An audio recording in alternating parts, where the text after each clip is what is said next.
Hi everyone. I wanted to look a little bit more at felt today. I want to show you first something that I worked on a long time ago but I've never really done anything with. This was wet felted.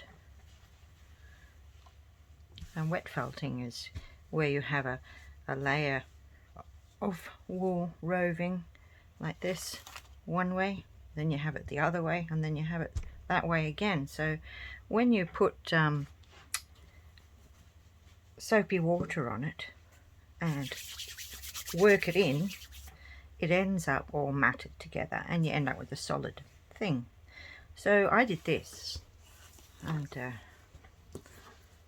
you can see, I really like this. I ended up putting bits of wool in and I stitched on it, and some gum nuts. I did some flowers there with some French knots, see? And I left that ragged edge and I really quite liked it. You can see. I still like it. I don't know what to do with it, but that's beside the point. But it just reminded me of leaves, and I thought let's try and make a few leaves and see what we could possibly use them for. So it's just a small project and I thought that'd be quite good.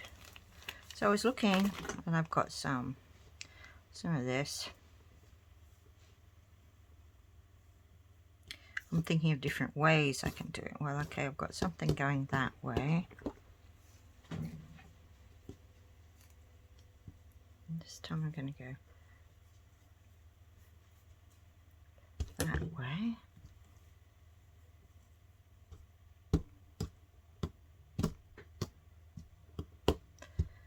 And what else have I got? It's a different colour.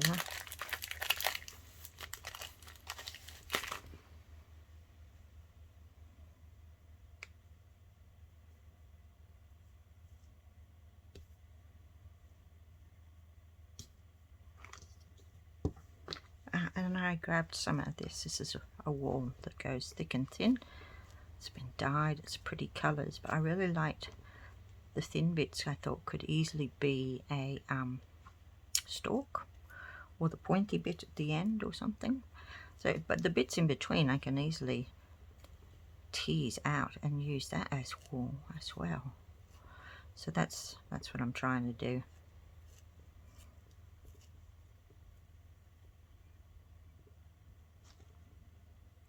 If I put that sort of like that. What else?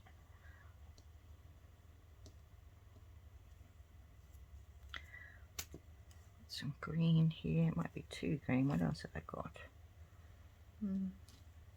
Maybe I'll mix the two, the green and the yellow together, and calm it down a little bit.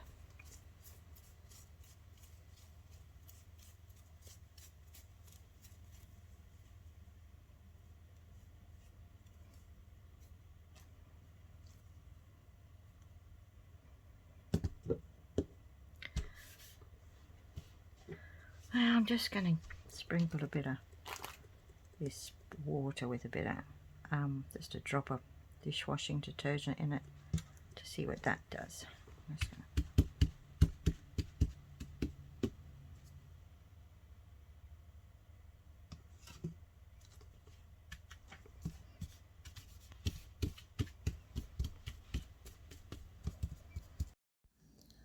Right, so I'm massaging through this slightly soapy water and it's working up a nice froth. I'm working on two at once. I tried using the spray part of this bottle, but the suds didn't go through the spray bottle. So I figured out the best way to do that is to just open it up and pour some on. But either way, what happens then is that I want to be able to work it. So I could work it like this, many different ways. I mean, you can use bubble wrap, you can use a lot of different things, but essentially what you're doing, and I mean they used to be able to make felt in, if you put some wool in your bottom of your shoe, you know, and then had your foot in contact with it, then the heat and the friction would make wool. would make a woolen fabric, so to speak. Because what it's doing is it's matting all of those fibers together, and that's why you can do it, because wool has these lovely almost like little barbs on it, and they knit together. You can see that they've sort of knitted, and so that's pretty good. I've given them a rinse, get some of that soap out, and I've just left them. In the meantime, been outside and found a leaf skeleton and thought, let's give that a go. So I'm starting to just pop in a little bit of that same roving. And in this one, I'm not even going to attempt to do that. I'm just going to use some PVA glue and some water. I'm not going to try and do the felting like I did in the previous one. And I'm just going to add it on. But what happens is that the roving sticks to your brush and your fingers and lifts off, and it goes everywhere. So I actually have figured out a better way to do that now, but at the moment we'll just persevere. I've just put some water on this just to wet that fibre down so it won't stick to me quite so much.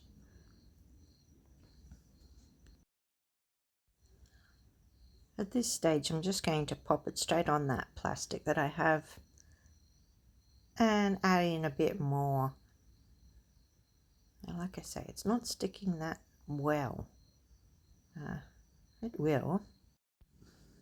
The idea is I'm not adding in very much. I just want to sort of tint that and sort of make it as if it fits with the other two. As I said, there's a better way to do this, and I'll show you that in a minute, but this one's a bit of an amalgamation. So I've got some of that slightly soapy water. I'm just going to just give it a little drop of it just so that I can get that fibre a little wetter. But eventually we have something. So I've got some on there, I've got some different colours, and we'll just see what it does. You can play around with it and move things around and add more, but we'll see. So for now, I've got that one here, and here are the other two. You know how I love to experiment, and I like trying to do things different ways. These ones aren't dry, but we can have a look and see what we think.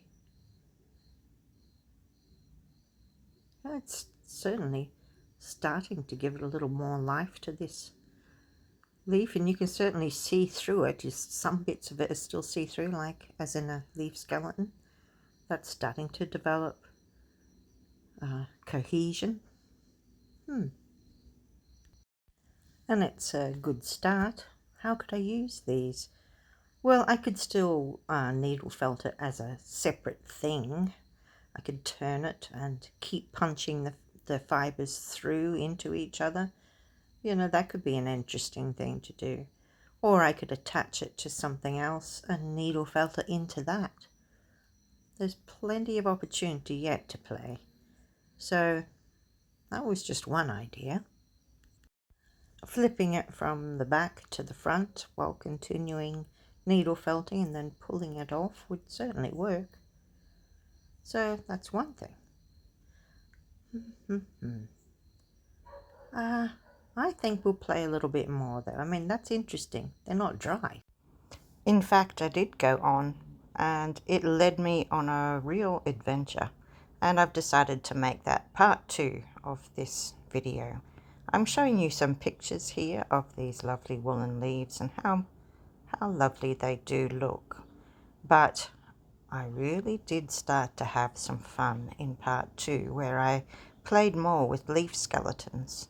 And as you can see, maybe I embedded some here and added a few bits and pieces. So if you're interested, check out part 2.